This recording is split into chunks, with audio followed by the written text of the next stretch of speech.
Samajwadi party के बाहुबली विधायक और पूर्व सांसद रमाकांत यादव के खिलाफ प्रशासन ने कड़ी कार्रवाई करते हुए गैंगस्टर एक्ट के तहत 6.5 करोड़ रुपए की संपत्ति कुर्क कर ली है। कुर्क की गई संपत्ति फूलपुर तहसील के पवई थाना क्षेत्र अंतर्गत ग्राम बसैया सरफपुर में स्थित है।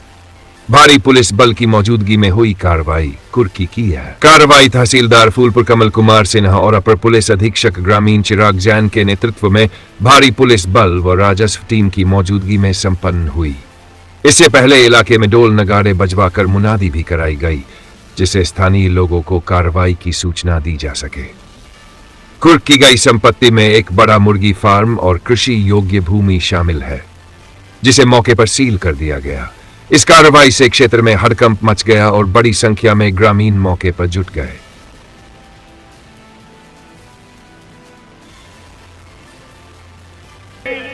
जिला मजिस्ट्रेट आजमगढ़ द्वारा गैंगस्टर के आरोपी रमाकांत यादव पुत्र स्वर्गीय श्रीपति यादव निवासी सरावा थाना दीदारगंज जनपद आजमगढ़, जिनका हाल पता है अंबारी थाना फूलपुर जनपद आजमगढ़, इनके द्वारा अपराध से अर्जित अवैध धन से ग्राम बसई अशरफपुर में गाटा संख्या 945 जिसका रकबा है 2.886 हेक्टेयर जमीन को कुर्क किया जाता है।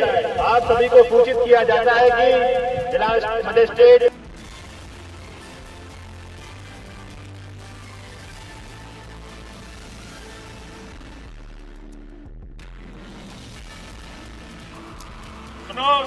सुनो आप सभी को सूचित किया जाता है कि जिला मजिस्ट्रेट जनपद आजमगढ़ के द्वारा गैंगस्टर के अभियुक्त रमाकांत यादव पुत्र स्वर्गीय श्रीपति यादव निवासी सरावा थाना दीदारगंज जनपद आजमगढ़, इनका हाल पता है अंबारी थाना फूलपुर, इनके द्वारा अपराध से अर्जित अवैध धन से कमाई गई संपत्ति, जिसमें गांव बसई अशरफपुर के परगना माहौल तहसील फूलपुर के अंतर्गत गाटा संख्या 981 में कुल जमीन 3 हेक्टेयर 3.455 हेक्टेयर की जमीन को धारा अंतर्गत 14(1) गिरोहबंद एवं समाज विरोधी क्रियाकलाप के अंतर्गत कुर्क किया जाता है।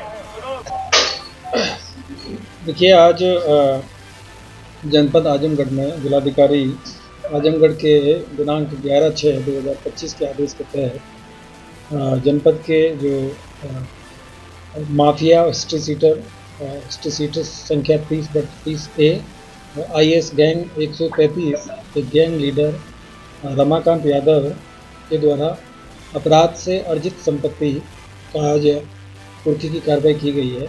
आपको जानकारी के लिए बता दें 21/2/2022 को जनपद में एक बड़ी अपने शराब पीने की वजह से एक बड़ी दुर्घटना हुई थी, जिसमें 7 लोगों की मृत्यु हुई थी और उसमें करीब 5 लोगों के विरुद्ध मुकदमा पंजीकृत किया गया था। और उसके बाद में उसी मुकदमे पे 2022 में ही गैंगस्टर एक्ट का मुकदमा पंजीकृत किया गया था, जिसमें रमाकांत यादव और उसके अन्य 12 साथियों के ऊपर गैंगस्टर एक्ट की कार्रवाई की गई थी। इसी की विवेचना थाना प्रभारी अतरौलिया के द्वारा की जा रही थी और इसमें टोटल मिला के आज करीब 23,42,81,400 रुपये की जो उनकी जो संपत्ति है उसको कुर्की की कार्रवाई की गई है। और ये ग्राम बसई अफसरपुर परगना माहौल तहसील फूलपुर के अंतर्गत एक जो गाटा संख्या है वो करीब 2.88 हेक्टेयर का है, जिसकी मालियत करीब 2,13,00,000 रुपया है। दूसरा जो गाटा संख्या है वो करीब 0.49 हेक्टेयर है और इसकी जो मालियत है करीब 2,54,59,000 रुपये है। और तीसरा जो घाटा है वो करीब 3.44 हेक्टेयर के आसपास में है और इसकी जो मालियत है वो करीब 2,54,00,000 रुपये है। एक और घाटा संख्या है जो कि 2.94 है, इसकी जो हेक्टेयर है इसकी जो मालियत है वो करीब 2,17,00,000 रुपये है। और एक घाटा संख्या है करीब 3.47 जो कमर्शियल भूमि है और इसकी जो मालियत है वो करीब 16 करोड़ रुपये के आसपास में है।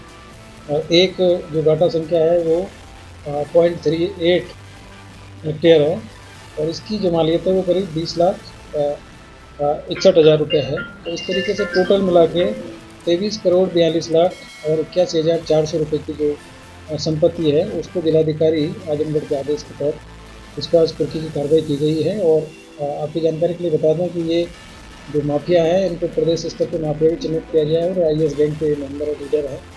और इनके ऊपर करीब जो आपराधिक मुकदमे हैं उसकी लंबी फहरिस्त है। इनके पास में करीब 58 से ज़्यादा इनके ऊपर मुकदमे हैं और 1977 तक इनके पास में बहुत ही मतलब कम संपत्ति थी और उसके बाद में इन लोगों उन्होंने जो आपराधिक जो गतिविधियाँ हैं उनसे बड़ी मात्रा में संपत्ति अर्जित की है। और इनके ऊपर न केवल लूट के, हत्या के और तमाम इस तरह के मुकदमे हैं और जो अपने से शराब बनाने के और इस तरह के जो मामले हैं वो भी इनके ऊपर पंजीकृत है। तो एक प्रदेश स्तर के माफिया हैं और इस पर आदरणीय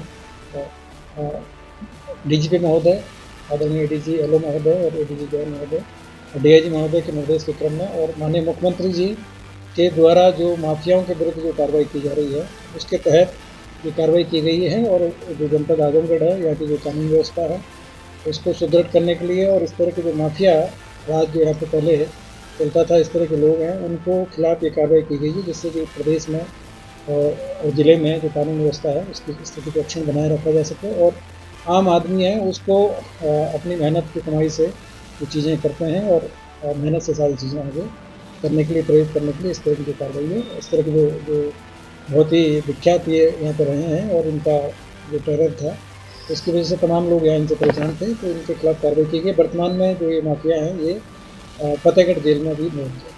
जिस तरह से सब कार्रवाई हुई, इतनी बड़े लेवल की कार्रवाई हुई, इससे किस तरह की निगरानी रही है?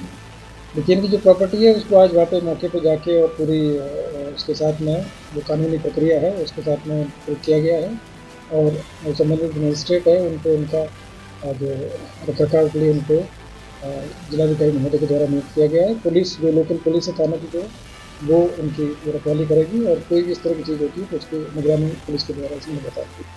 आगे भी कुछ इनके साथ कार्रवाई करेंगे?